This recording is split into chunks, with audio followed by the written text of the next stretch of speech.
Hello everybody and welcome back to another Underdog episode. Today we got Season 4, Episode 2, Alienate. Alan is running through the city using his super speed. He stops and looks forward, his head tilted slightly up. His breathing is heavy as he watches a figure stand on the top of the 3-story building, whom is peering back at him. "Get down from there!" Alan's voice pierces through the air. The figure on the building keeps looking down at Alan, silently. Alan blinks, waiting for a response. Then, to Alan's right, one of Zara's portal opens and she comes walking out. Alan looks at her and Zara meets his gaze. Zara pulls away from Alan's eyes and looks at the silent figure, but they're gone. Alan and Zara both figure it must have been while they were looking at each other. Immediately, Alan goes zooming off and Zara goes through another one of her portals. It cuts back to Alan running and he stops again, sliding against the ground, sending sparks flying in the air. In the distance, the same figure from earlier is standing in front of Alan again. Also like earlier, Zara comes out of her portal again, but with Miranda by her side. "Don't make this so difficult." The figure is about to speak, but Underdog comes in from the right and tackles the figure onto the ground. Dylan looks down at them and grabs it by their shirt's collar and blasts off, holding him. Son of a bitch.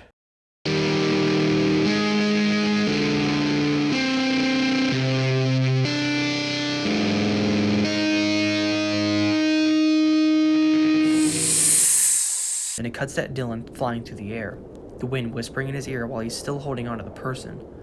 Dylan starts to get near the ground, and before he can land, someone tackles him. With a whooshing sound, he drops the person and groans as he skids along the pavement of a parking lot. His back is cut up, and he winces as he starts to get up.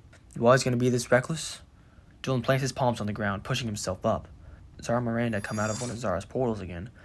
Alan glances at the person, who's staring at their open hands, amazed. Alan looks back at Dylan, who's down on his feet. "You don't know how dangerous that person is." Alan raises an eyebrow behind his mask. "Really?" Alan sounds shocked, but looking at the person. But his eyebrows go down fast, as he sees the person still staring at their hands. But now they're glowing pink, just like Dylan's powers. Dylan sees this and sends a person flying backwards, with his powers. But they stop falling using their new obtained powers. What the hell? The person pushes their palm out, sending Alan backwards. But Zara makes a portal, capturing Alan, sending him in front of Zara. She catches Alan. "You guys gotta go." "Why, so you can kill him without us seeing?" Dylan looks away from Alan, taking a deep breath, looking back at the person. "Fight fire with fire, right?" Rhoda's voice is shaky, frenzied even. Their arms are made of fire now. He got all of Dylan's powers. Despite this, Dylan is as calm as he allows himself to be. Dylan chuckles, throwing his head back. Yeah, let me tell you something. Two painters grow up together, both extremely talented. Eventually, both of them published their work. One sees that the other's is better, so she steals it. She gets praise, money, attention, but the people demand new art. Her friend, though, died. So when she has to make original work herself, poof. Dylan imitates the poof sound with his hand. No praise, no money, no attention. Now you probably think you're the plagiarist. Which, yes, you are the plagiarist, but you're also like the other one. Dead. Dylan unsheaths the blades and starts forward for Rotor. Alan looks at Zara and Miranda. Miranda shows visible confusion and nervousness under her red-plated mask covering her eyes and nose. Zara, though, has her eyebrows furrowed. As Dylan nears Rotor, they start to get visibly concerned, holding up their flamed hands. Rotor extends her hands, trying to use the gravitational manipulation, but it fails, as Dylan controls his body with his own power, pushing back at Rotor's. Zara starts to step forward Dylan. As Dylan pulls up his left blade, he brings it down to Rotor's, but suddenly getting transported to a foggy mountain peak. He finishes his swipe with the blade, cutting it through the crisp air.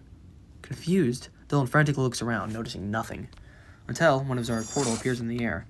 Dylan sighs and holsters the blade to his back again. Zara comes out of the portal and steps up to Dylan, staring at him, not with anger, but with concern. Dylan raises an eyebrow at this. "Mask off. What is the take it off." Dylan sighs and brings his hand up, peeling the mask off. "I need you to hear me," Zara says as she scans his face, looking at the bags under his eyes, making her face deepen with more concern. Rhoda's probably leveled the whole city by now. Zara closes her eyes and clicks her tongue, exhaling.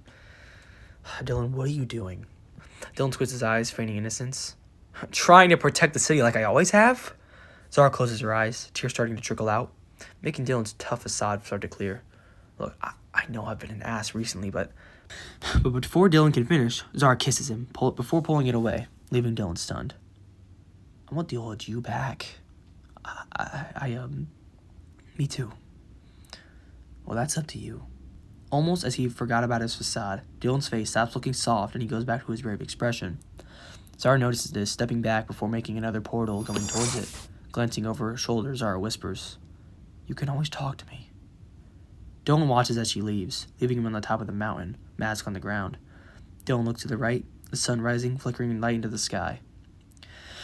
It cuts to Alan and Miranda walking towards Rhoda from their left and right. No one has to get hurt here. Rhoda looks down at their hands as they flash with fire, ice, pink, and rainbow? As all the powers flash, Rhoda's eyes flash too, with euphoria. They take another step forward.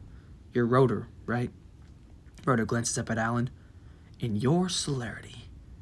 Alan looks at Miranda, who's now arming her pitchfork, before taking another step. "You take people's powers?" Alan shouts as he and Miranda take another step, only 10 or so feet away now. "I don't take, only borrow." Rhoda's voice is barely above a whisper now, his hand stuck on the pink glow. Rhoda lowers her arms and lifts off just as Alan speeds to his original position, trying to grab him, but missing. Alan tilts his head up, watching as Rhoda flies off. Alan sighs, tilting his head back down, bending down, resting his hands on his knees. Miranda walks up to him, putting her hands on her hips, looking up at the sky. "If only stupid-ass Dylan didn't show up." Alan whips his body back up. "You seriously blame him?" Alan glares at Miranda behind his mask. "You don't?" "I can't blame him for everything. Like how you did with Fuse?" Miranda scoffs and storms away, Alan following her.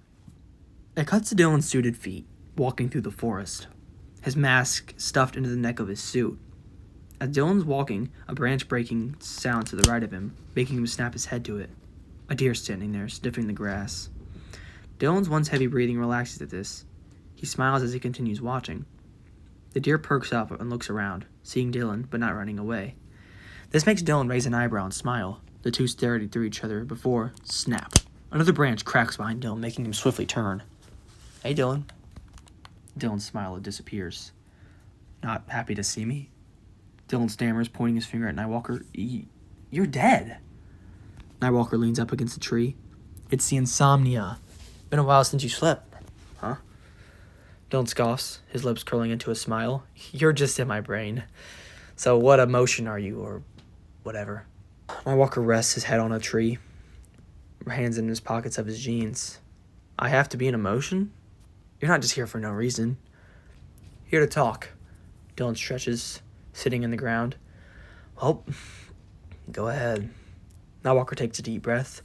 "How many?" Dylan furrows his eyebrows, reading Nightwalker's words. "Sorry?" "Oh, don't act innocent." Nightwalker leans off the tree and steps closer to Dylan. "How many have you killed now?" 33. Nightwalker nods. "Got someone else who wants to talk." Nightwalker steps back and looks to the side, Dylan also looking. Mandy walks out from behind a tree, making Dylan scoff. "I barely even know her. So, maybe it's just another emotion." Dylan looks to Mandy, who's standing in front of him now. "Heard you're going through some stuff." Dylan mutters to himself. "Alright, I'm done talking to myself." Dylan turns around and starts to walk away before a familiar voice appears behind him. "Where are you going?" Dylan stops, taking a deep breath. "Dylan, can you hear me?" Dylan opens his eyes again, but just walks away, ignoring them. The camera pans to behind Dylan and shows that all three people are gone. It cuts to Jake at the warehouse, tinkering with something, biting his lip. Too focused, Jake keeps working on the device, revealing it's the beam glasses, both lenses taken out. The main door flies open and Alan, Zara, and Miranda walk in. Jake looks up, setting down the tweezers and standing up. Alan goes past Jake, tearing off his mask, throwing it across the warehouse, groaning. Looks like you guys had fun. Zara stops in front of Jake, as Miranda walks past it both, drooping her head. "We think there's somebody who can copy someone's powers." Hopefully he doesn't copy mine. He might hear my whispers. Zara rolls her eyes, playfully punching Jake's shoulder. What's up with Alan? Jake and Zara look at Alan, who's pacing around, kicking the wall whenever he gets near it. They look at each other again. "You can guess." I'm not very fond of him either, you know. Zara sighs, pulling the hair tight of her ponytail. "I know. Just give him some time." Alan snaps his head to the conversation. "We've given him plenty of time." Alan comes over, storming to Jake and Zara, who are both looking at him. "There's a fine line between protecting people and becoming a murderer. He crossed that damn line a hell of a long time ago." Zara and Jake just blink in response. "We have to take him out, or else he will take us out." Zara's eyes widen. Alan, relax. Like I said, give him some time. Alan steps into Zara's space. If you can't make the hard calls, maybe a change of leadership around here could do us some good. Zara stares at Alan a moment before beginning to laugh, making Alan back up confused. Cool it. Alan continues backing off Zara, turning around and walking off. Zara turns to Jake. So, how are the glasses? Jake chuckles, turning his head to the glasses on the table.